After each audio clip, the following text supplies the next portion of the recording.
Hi friends. Abirami தன்னோட அண்ணன் பசங்களை பார்க்கறதுக்காக கெட்டவே ஃபுல்லா ஏழை மாதிரி சேஞ்ச் பண்ணிட்டாங்க.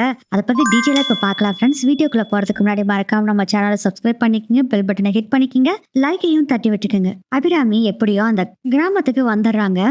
கோயில தான் ராஜாவும் அபிராமியும் இருக்காங்க. என்னமா நீங்க இப்படி திடுதிப்புன்னு வந்துட்டீங்க, கார்த்திகிட்ட சொல்லாம கூட அப்படின்னு ராஜா கேக்குறாரு. அதுக்கு அபிராமி சொல்றாங்க, இத்தனை நாளா என் அண்ணன் என்னை மறந்துட்டாரு அப்படின்னு நினைச்சிட்டு இருந்தா, ஆனா என் அண்ணனை நான் மறக்கவே இல்லை. கோயிலுக்கு வர்றப்ப எப்பயுமே என்னன்னா அடிக்கடி நான் நினைச்சுக்கிட்டே தான் இருப்பேன். அவர் நல்லா இருக்கணும்னு தான் நினைச்சுக்கிட்டு இருந்தேன். ஆனா இப்பதான் தெரிஞ்சது, கார்த்திக் சொன்ன பின்னாடிதான் தெரிஞ்சது, எங்களையெல்லாம் பார்க்கணும்னு அவரும் ஆசையில தான் இருக்காருன்னு தெரிஞ்சது. அது மட்டும் இல்லாம கார்த்திக் பேசிட்டு இருந்தப்போ என் அண்ணன் பொண்ணுகள்லாம் பேசினாங்களா, அதை பார்த்தோன்னே என் அண்ணன் பொண்ணுகளையும் பார்க்கலான்னு ஆசை வந்துருச்சு. அதனாலதான் நான் வந்துட்டேன் அப்படிங்கிறாங்க. கார்த்தி போன பண்ணி இப்படி சொதப்பிட்டியடா அப்படின்னு மனசுக்குள்ள ராஜா நினைச்சிட்டு இருக்காரு. கரெக்டா கார்த்திக் கால் பண்றாரு. கார்த்திக் கிட்ட அபிராமி பேசுறாங்க. மா எப்படிமா இருக்கீங்க? நல்லா இருக்கேன்டா, உன்னை பார்க்கணும் போல இருக்குடா அப்படின்னு அபிராமி சொல்றாங்க.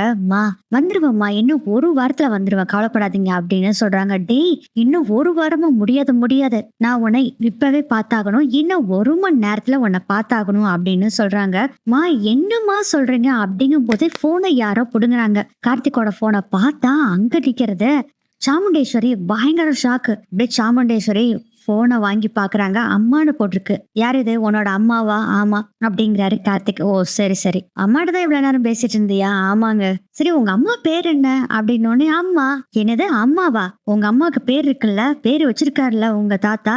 ஆமா வச்சிருக்காங்க. அந்த பேர் என்ன? இங்க பாருங்க, இயேசுவோ அல்லாவோ கடவுளோ அம்மனோ ஏதோ ஒண்ணு, ஆனா நம்ம கூப்பிடுறோம்ல, எதுனாலும் நம்மளுக்கு கவலை இல்லை, எந்த பேரு வச்சாலும் கவலை இல்லை, நமக்கு அம்மாதான். உங்க தாத்தா ஒரு பேர் வச்சிருப்பாருல்ல, அது என்ன பேரு? அதை பத்தி நமக்கு கவலையே இல்லை, நான் அம்மா தான் கூப்பிடுவேன் அப்படிங்கிறாங்க. சரி, உன்னோட தாத்தா பேரு என்ன அப்படின்னு கார்த்திக் கிட்ட கேக்குறாங்க. தாத்தா அப்படின்னு சொல்றாரு கார்த்திக். அதை கேட்டுட்டு, தாத்தாவா? உங்க தாத்தாக்கு ஒரு பேர் இருக்குல்ல, அதாங்க தாத்தா, நான் அப்படிதான் கூப்பிடுவேன். இவன் ஓவரா பேசுறான் அப்படின்னு நினைச்சுக்கிட்டு உங்ககிட்ட பேசி நியூஸ்ல அப்படின்னு போனை எடுத்து ஹலோ அப்படிங்க போறாங்க. ஏங்க எங்க அம்மாட்ட எல்லாம் பேசாதீங்க, எங்க அம்மா தெரியாதவங்க கிட்ட எல்லாம் பேச மாட்டாங்க, பரவாயில்ல நான் பேசுறேன் அப்படின்ட்டு போனை காதுல வச்சு ஹலோ அப்படிங்கும் போதே பாத்தீங்கன்னா அபிராமி இருக்க கோயில் இருக்கு பாத்தீங்களா, அதுல பெல் அடிக்குது. அதனால சாமுண்டேஸ்வரி ஹலோ ஹலோன்னு கேக்குறாங்க. ஆனா அங்க இருக்க சவுண்டுனால அபிராமிக்கு இந்த வாய்ஸ் கேட்கல, அபிராமி பேசுறது சாமுண்டேஸ்வரிக்கு கேட்கல. சாமுண்டேஸ்வரி போனை கொடுத்துட்டு, நீயே உங்க அம்மாட்ட பேசிக்கிங்க, ஏதோ கோயில இருக்காங்க போல இருக்கு, மணி அடிச்சிட்டு இருக்கு, எனக்கு சரியா கேட்கல அப்படின்னு சொல்றாங்க. அதுக்கு கார்த்திக் சொல்றாரு, ஆமாங்க, அதனாலதான் உள்ள இருந்து வெளியே வந்து பேசுறேன் அப்படின்னு சொல்றாங்க.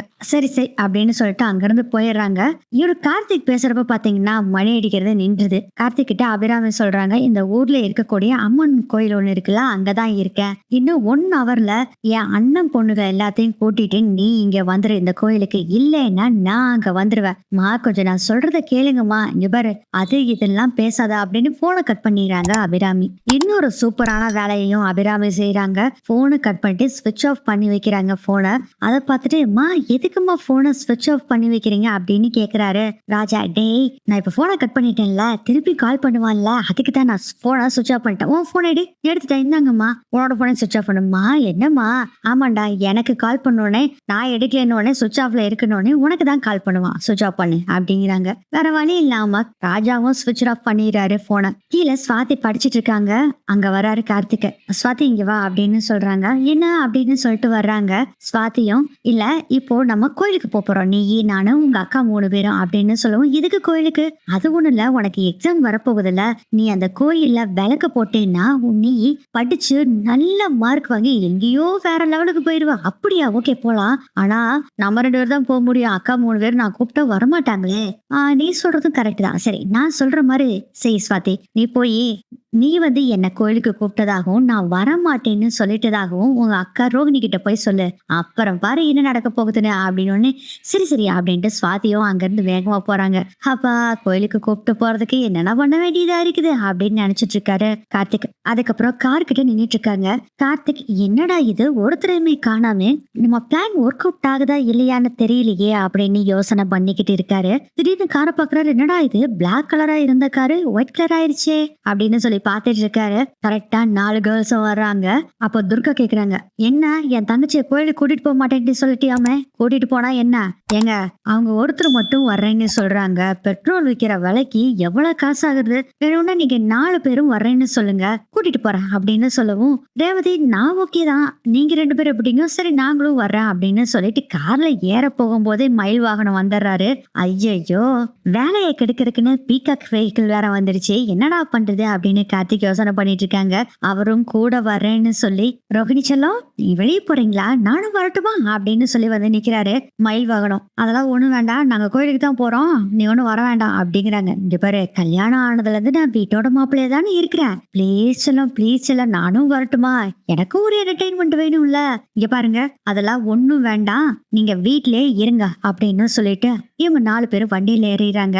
அப்பயும் கார்த்திக் கிட்ட மயில் வாகனம் வந்து கேக்குறாரு, நான் வேணா பின்னாடி உட்காந்துக்கிட்டுமா, இங்க பாருங்க பின்னாடில இடம் இல்ல, கிளம்புங்க காத்து வரட்டும் அப்படின்னு சொல்லிட்டு வண்டி எடுத்துட்டு போயிடுறாரு கார்த்திக்.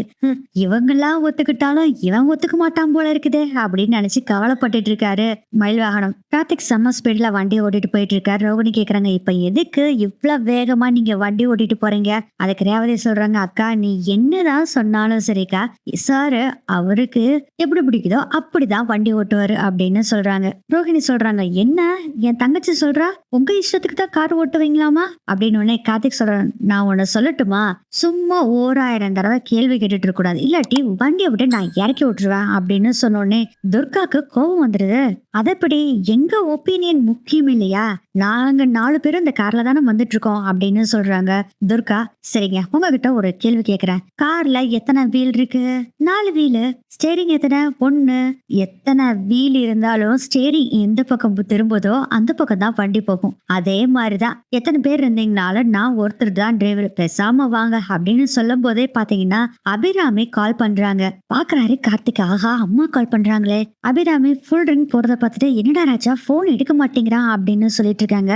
இருங்கம்மா பாக்கலாம் அப்படின்னு ராஜாவும் சொல்லிட்டு இருக்காங்க. ஒரு இடத்துல காரை நிறுத்துறாரு கார்த்திக். எதுக்கு வண்டி நிறுத்துறீங்க அப்படின்னு கேக்குறாங்க துர்கா. எல்லாரும் வண்டிக்குள்ளேயே இருங்க, ஒரு நிமிஷம் வந்துடுறான் அப்படின்னு சொல்லிட்டு காரை ஓரமா நிறுத்திட்டு போன் எடுத்துட்டு அப்படியே அந்த தூரமா போறாரு. போறவே பாத்தீங்கன்னா 4 கேர்ள்ஸ் கீழே இறங்கிடுறாங்க. வண்டிக்குள்ள இருன்னு சொன்னா அதுக்கு ஆப்போசிட்டா தான் செய்யுங்க போல இருக்குது, காரை விட்டு இறங்கிருச்சுங்க பாரு அப்படின்னு நினைச்சிட்டு தூரமா போய் பேச போறாரு. துர்கா சொல்றாங்க, என்ன இவன் பாட்டுல போன் எடுத்துட்டு போறான்? அதுக்கு ரேவதி சொல்றாங்க, அவன் லவ்வரா இருக்கு. ஆமா ஆமா, இவன் லவரா, இவனுக்கு போய் லவரா எப்படி முசுறு மாதிரி இருக்கான், இவனை எவன் லவ் பண்ண போறான் அப்படின்னு சொல்லிக்கிட்டு இருக்காங்க துர்கா. சுவாதி சொல்றாங்க, ஏக்கா அவரை போய் இப்படி தப்பாவே பேசிட்டு இருக்கிற?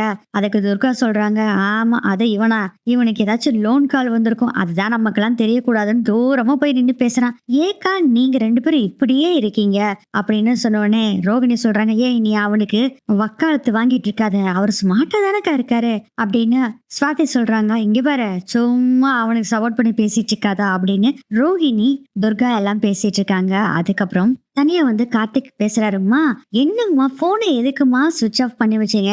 டேய் நீ இப்ப எங்க வந்துட்டு இருக்க? கார்ல வந்துட்டு இருக்கம்மா, சொல்லுங்க ஏன் சுவிட்ச் ஆஃப் பண்ணி வச்சீங்க? டேய் நீ சும்மா அடிக்கடி கூப்பிடுவேன் தான் சுவிட்ச் ஆஃப் பண்ணி வச்சேன். சரி சரி, நான் சொன்ன நேரம் முடியறதுக்கு இன்னும் 10 நிமிஷம் தான் இருக்கு, நீ வரலன்னு வச்சுக்கோமா, நான் வந்துட்டு தான் இருக்கேன், உங்க அண்ணன் பொண்ணுங்க 4 பேர்த்தையும் கூட்டிட்டு தான் வந்துட்டு இருக்கேன் அப்படின்னு சொன்னோடனே ரொம்ப சந்தோஷமாயிருது அபிராமிக்கு. சரிடா, அவங்க வந்தோடனே நான் தான் உன் அம்மான்னு சொல்லி இன்ட்ரோடியூஸ் பண்ணி வைக்கிறியா? மா என்னம்மா, உங்களை இன்ட்ரோடியூஸ் பண்ணா எனக்கு தாம்மா பிரச்சனை அப்படின்னு சொல்றாரு கார்த்திக். ஓ அப்படியா அப்படின்னு யோசனை பண்றாங்க. சரிடா நான் பாத்துக்கிறேன், நீ வா அப்படின்னு சொல்லிடுறாங்க. போனை கட் பண்ணிடுறாங்க அபிராமி.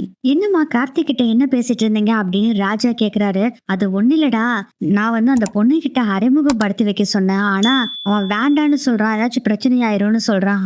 சரிம்மா அதுக்கு என்னம்மா பண்றது, அதனால என் அடையாளத்தவே மாத்திக்கலான்னு முடிவு பண்ணிட்டேன். என்னம்மா சொல்றீங்க? ஆமாண்டா என்ன பண்ணலாம் அப்படின்னு யோசனை பண்றாங்க. ஐடியா கிடைச்சிருச்சு, ஓகேடா வா அப்படின்னு சொல்லிட்டு அங்கிருந்து வேகமா போறாங்க அபிராமி. மா நில்லுகமான்னு பின்னாடியே போறாரு ராஜாவும். போன் பேசிட்டே கார்த்திக் வர்றாரு. கரெக்டாங்க சிவனாண்டி வர்றாரு. இந்த பொண்ணுக்குலாம் என்னடா எங்க நின்றுட்டு இருக்கு அப்படின்னு சொல்லி யோசனை பண்றாரு. அவர் 2 வீலர்ல தான் வராரு.